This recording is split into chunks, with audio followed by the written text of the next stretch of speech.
Well,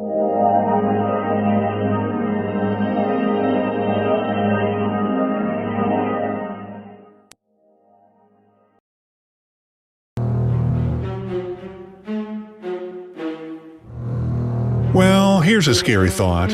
What if you eat nothing for a week?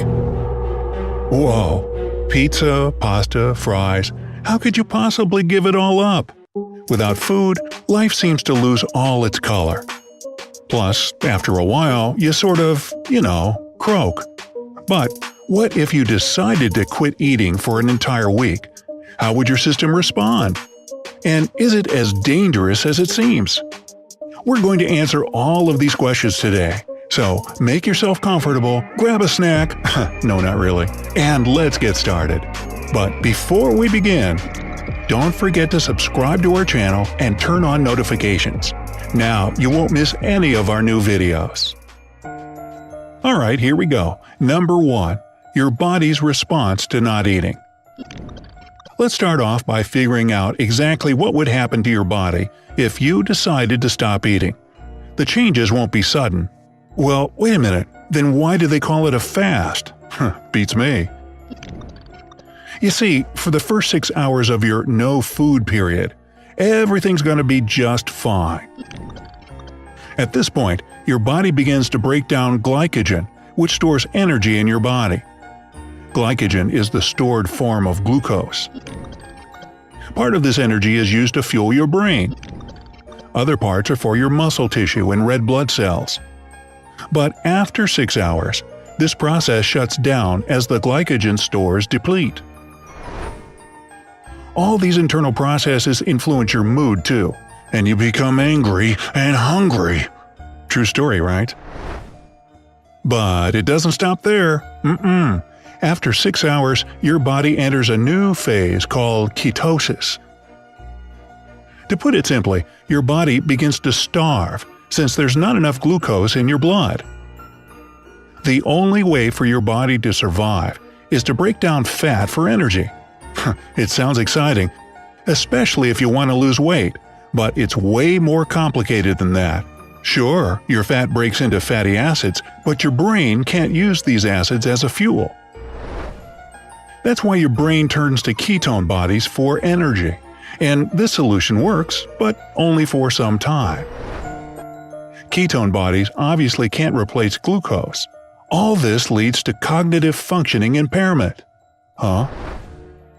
After 3 no-food days, your brain goes to another extreme and starts to break down your body's protein. This happens because proteins release amino acids, which can be converted into the glucose your body so desperately needs. Your brain is finally happy, but now it's your body's turn to suffer. It starts to cannibalize itself by destroying muscle mass. Women may experience an additional problem. Their menstrual cycle can pause. In addition, both genders' bone density diminishes and their libido decreases. Definitely not good news, right? After 1 no-food week, your immune system becomes extremely weak because it isn't receiving any vitamins or minerals. It can no longer block the path to your system and say, "You shall not pass" to all diseases and viruses. And this is when it becomes quite scary. Many people can die from disease during this phase of their hunger strike. Their systems become more and more fragile each day as their bodies continue to use every energy source possible until there's nothing left. Such starvation may lead to death after almost a month or up to 70 days. The most common causes of death in such cases are cardiac arrhythmia and heart attacks, which happen due to the tissue degradation in the heart diaphragm. The duration of your life depends on how much water you drink and the amount of fat reserves your body has. And this is the end of the road for everybody. So the next time you see that sad news footage of refugees and other starving people, well, as Paul Harvey used to say, now you know the rest of the story. Anyway, who would want to even go 7 days without food after knowing all this, right? However, there's another side to this coin. Number 2. Water fasting.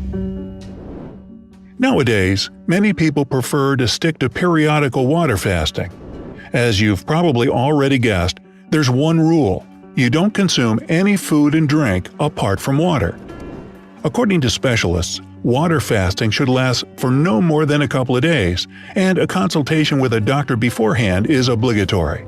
Some people follow this type of fasting for spiritual or religious reasons. However, others decide to take this step because of its long list of benefits. Among them are lower blood pressure, improved insulin and leptin sensitivity, lower cholesterol levels, and weight loss. But the list of people who strictly can't water fast is even longer. You have to remember that such a practice can be potentially dangerous if you suffer from lupus, an eating disorder of any kind, cancer, vascular disease, alcoholism, and many other cases. Once again, you must visit your doctor before you go any further with this option. If you want to water fast because of the weight loss factor, you have another option: intermittent fasting. This means eating nothing or just a few calories for a certain period of time, and then eating as usual for another period.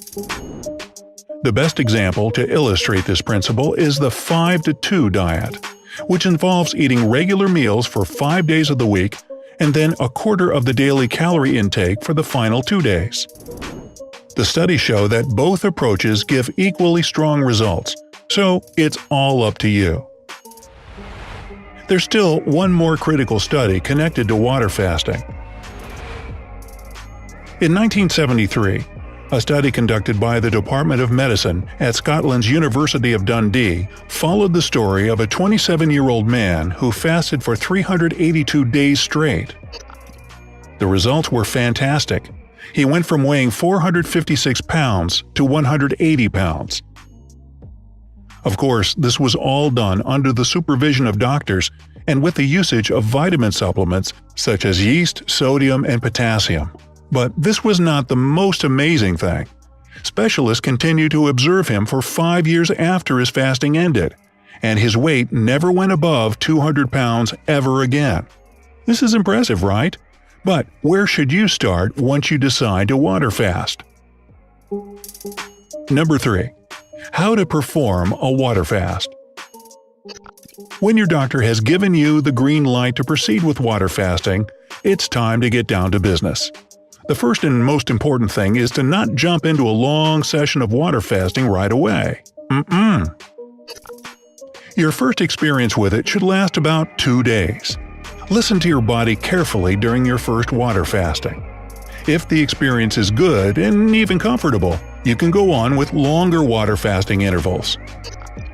Usually, people who pick a 7-day fasting period experience tiredness and even dizziness at first. But on day 4, many claim that this changes to a feeling of euphoria and mental clarity, which leads to fantastic productivity. As you plan your 7-day water fasting, try to pick a low-stress time in your life. Doing this during exam season or when you're moving house isn't the best time. The same applies to your work. Fasting isn't all sunshine and roses, unless of course you're a florist. It's hard and requires a lot of willpower. During this process, your work productivity can seriously decrease. Starting the water fasting gradually is also a great idea. You can skip breakfast the first week, and then skip breakfast and lunch the second week. You can allow yourself to eat only half a portion of your dinner the third week, and then you'll finally begin your water fasting the fourth week.